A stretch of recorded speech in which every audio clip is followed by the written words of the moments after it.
Well, hello everybody. Happy Saturday. Well, it's Saturday when I'm doing this. I don't know when you will see this.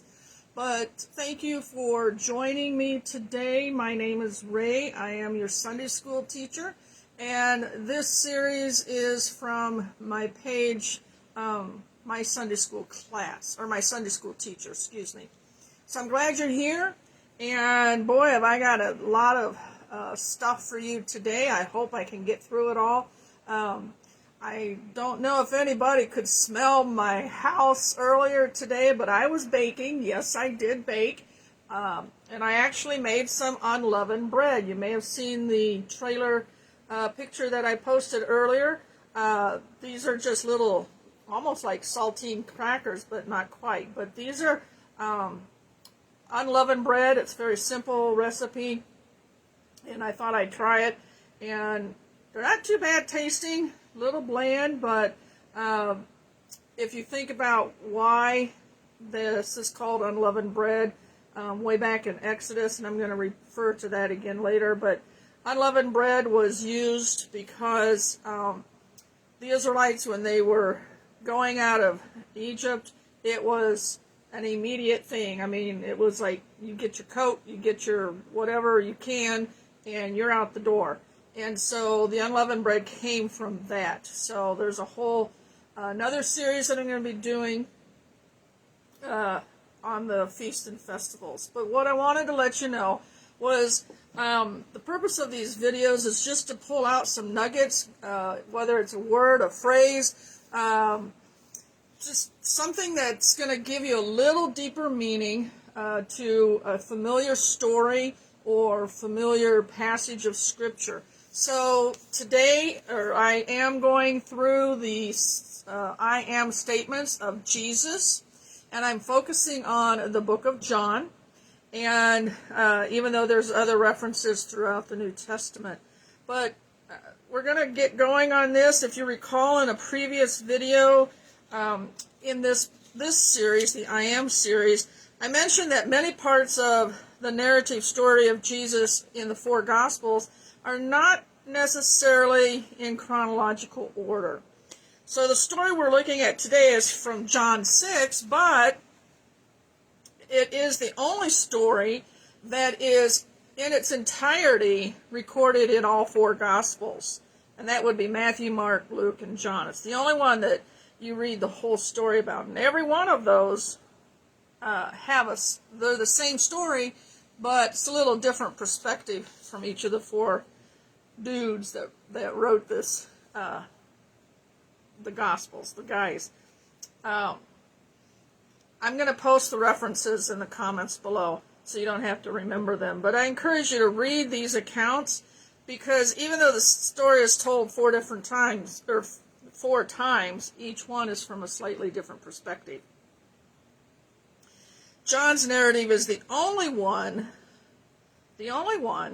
that focuses on what happens after this huge event.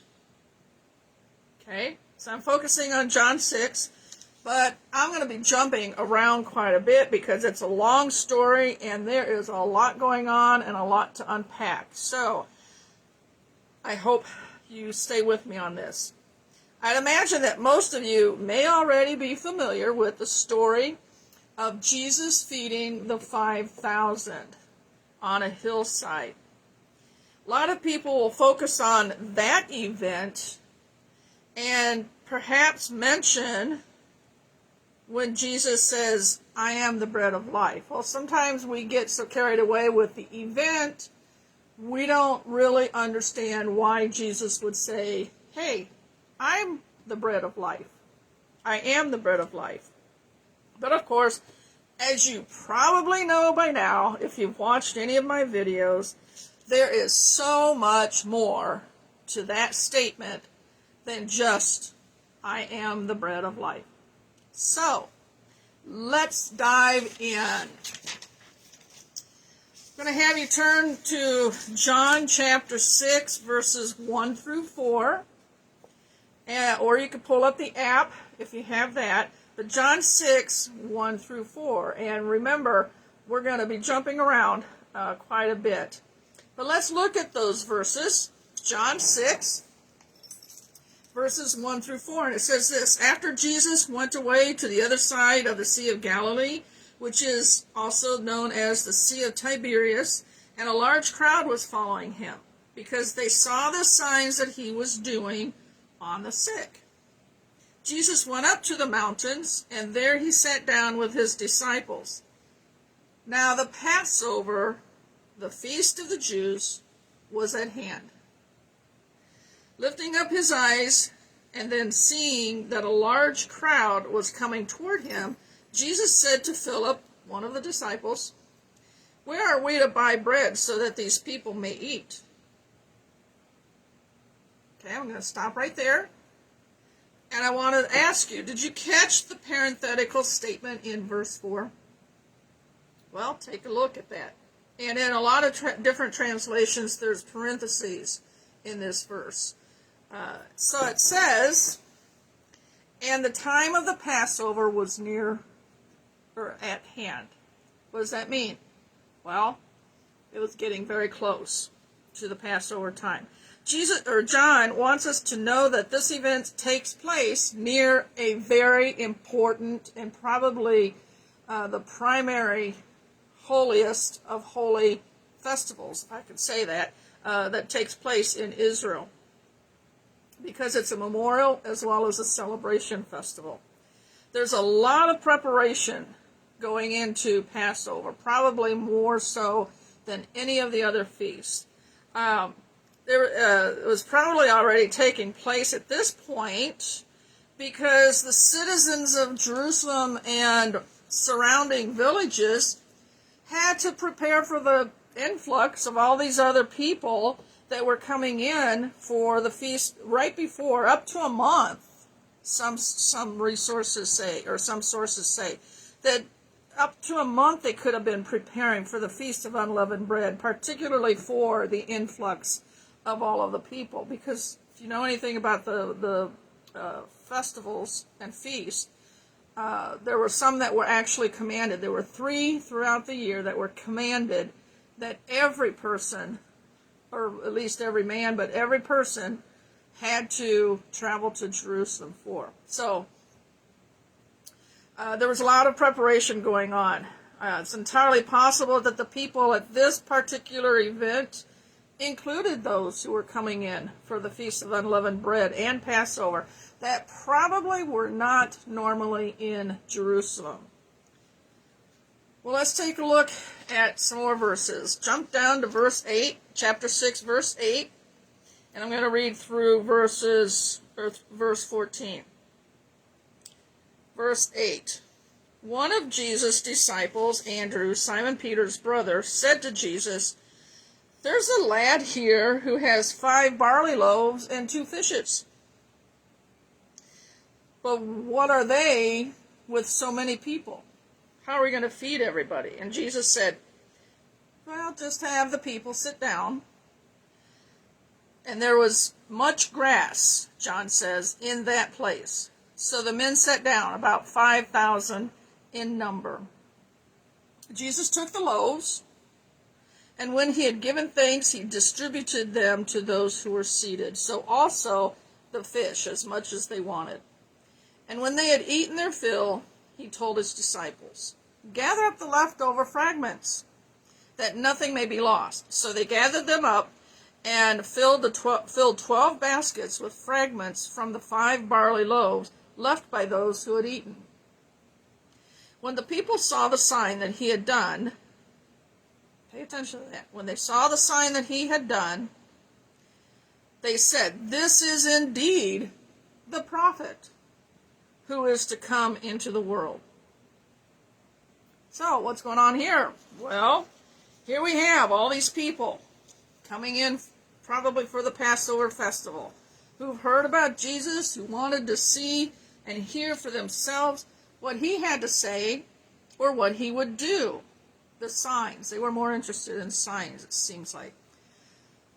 Jesus, he could have turned the entire crowd away because he didn't plan for a banquet, and the disciples surely didn't plan for a banquet.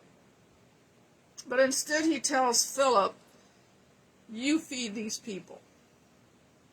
Now, of course, Philip, looking at the crowd, says, Jesus, where are we going to buy such a huge amount to feed these people? Well, and then Andrew, who may have already been wandering through the crowd trying to figure things out, he pipes up with, hey, Jesus, over here, I found some food. There's a young lad here with 2 fish and 5 small barley loaves. Can you use them? Well, he found the food, Andrew, and I think he probably wondered what Jesus would do with that small amount, because he says it right out in verse 9. What is this amongst so many? By the way, who got the task of counting all those people? And it was basically just the men. But who got that task? I wonder if it was Matthew, the numbers guy. Could have been. Don't know. But somebody counted. Well, let's move on. It's getting better. In verses 11 to 14 of that section, what does Jesus do first when Andrew brings the boy to him? Well, look at it. He took the loaves of bread, and what did he do? He gave thanks. This is so rich. Jesus wasn't he thankful for the fish? Well, yeah, he was. But there's a change in focus here. It's not just the 5 loaves and the 2 fish, which is what we always get in our Sunday school classes, but Jesus is starting to focus on the bread. And so he gives thanks, and then, if you remember verse 4, go back to verse 4, what time of year is this? It's the time getting close to the Passover. So what did he do? He broke the bread into pieces, and guess what? He distributed the bread himself. He didn't have the disciples give the food out. He gave the food out, the bread. I hadn't seen that before until I was preparing for this, so it just kind of amazed me. But Jesus went through the crowd of the 5,000, and now this is 5,000 men, not counting women and children.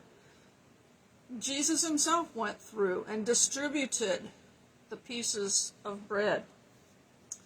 And then what did he do? Well, he told his disciples, now you go, take the baskets. I don't know where these baskets came from, but go get these baskets, and you go and pick up all of the leftovers that the people did not eat.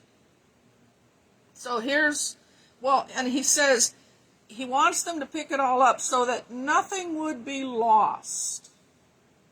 Here's another really cool nugget within this big nugget here. I lost my place here. And then the disciples went and picked up all of that. So here's that other little nugget. After God, let's see if this sounds familiar to you, led the Israelites out of Egypt, after the very first Passover, God told Moses to establish as a yearly memorial and celebration the eating of unleavened bread for 7 days. And again, I'll have this in the comments below. You can find that whole setup in Exodus chapter 12 through chapter 13. And if your mind isn't already blown by what we've just discovered, I'd encourage you to also look at chapter 16 of Exodus, where God provides what from heaven? Manna. And what are the instructions that he gives to Moses to give to the people? Tell the people to go out every day and gather in the manna, enough for each member of their household.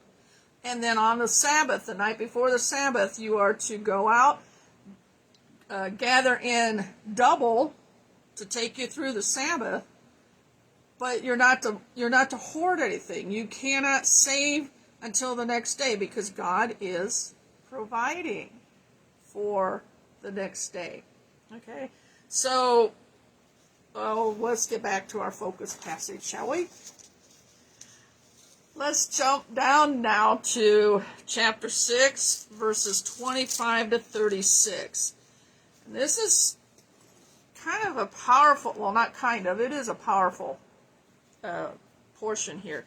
Verses 25 to 36, and it says this: when the people around him, the people had gone to find Jesus. After all of this, there was another event that happened, and it was the walking on water.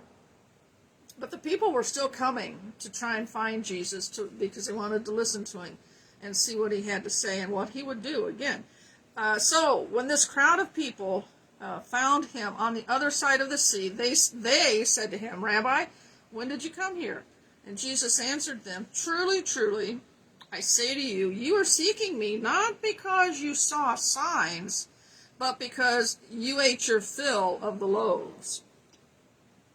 Do not work for the food that perishes, but for the food that endures to eternal life, which the Son of Man will give to you. For on him God the Father has set his seal."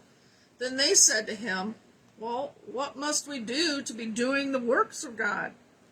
Jesus answered them and said, "This is the work of God, that you believe in him whom he has sent." So they said to him, remember, this is the people, these are the people that were in the crowd, okay? They said to him, "What sign do you do? What sign do you do, that we may see and believe you? What work do you perform? Our fathers ate manna in the wilderness, as it's written, he gave them bread from heaven to eat."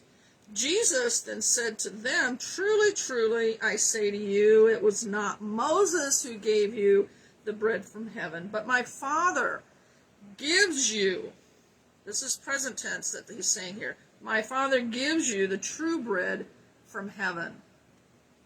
You hear some background music starting to play with this as it's unfolding here.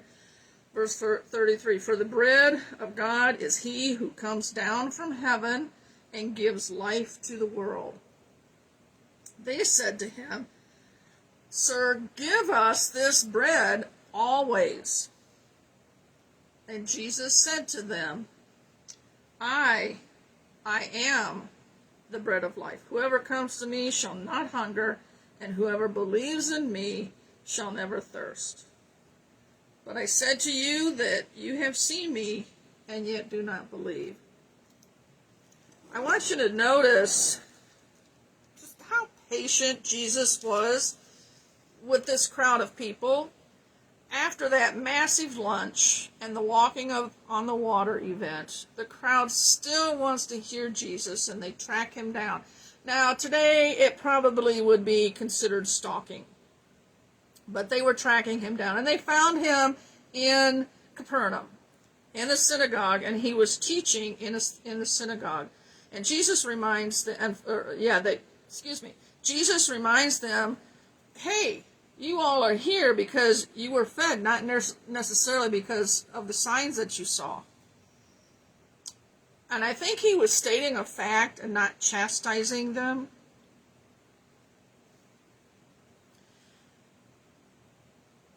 And just so he wants them to understand the significance of what he did back on that hillside, he begins to teach them once again. Okay? I'm sure that there were people in that crowd who probably heard Jesus teach in what we now call the Beatitudes, in Matthew 5:6, where he says, "Blessed are those who hunger and thirst for righteousness, for they shall be satisfied." Perhaps they thought of that time at Jesus' declaration that he is the only one who can satisfy their soul hunger. I don't know. It kind of makes sense to me. Jesus was teaching them about the bread of life, why he was the bread of life. Jesus was willing to teach the people who came to him because he knew that they were hungry for spiritual food. They certainly were not receiving that kind of teaching from the Pharisees and the priests. In fact, there were some there in the synagogue that day, the Pharisees and priests. But guess what? They weren't interested at all in learning from Jesus. Instead, they were seeking ways they could silence him. So what did they do? Well, they started grumbling, probably loud enough for some of the crowd to hear them. And they accused Jesus of being a cannibal, of all things. And it's true. You can find that in verses 41 to 46. And then again, they come at it in verses 52 to 58. But Jesus turns to them and calls them out on this. And then he reiterates what he taught just a few moments earlier in verse 47 and verse 51, where he again says, I am Yahweh, the bread of life. Okay? And I find it fascinating, and this is just like Jesus, I think, that he went right to where the Pharisees were, and he turned to them, and he said, in their own language or vernacular, that those who eat of his flesh and drink of this blood will never hunger or thirst again, but will live forever. And here's a bearism in there, or, Booyah! Now I leave you with this verse from Psalm 34:8 to chew on. It says this, O taste and see that the Lord is good. Blessed is the man who takes refuge in him. Well, I hope you learned something new and fresh today. I would love it if you would just hit the like button. Share this with your friends, neighbors, fellow countrymen, whoever. And just let me know in the comments what you think of this video, if it brought anything new to you today. Have a good evening, have a good day, and I'll see you next time, and God bless.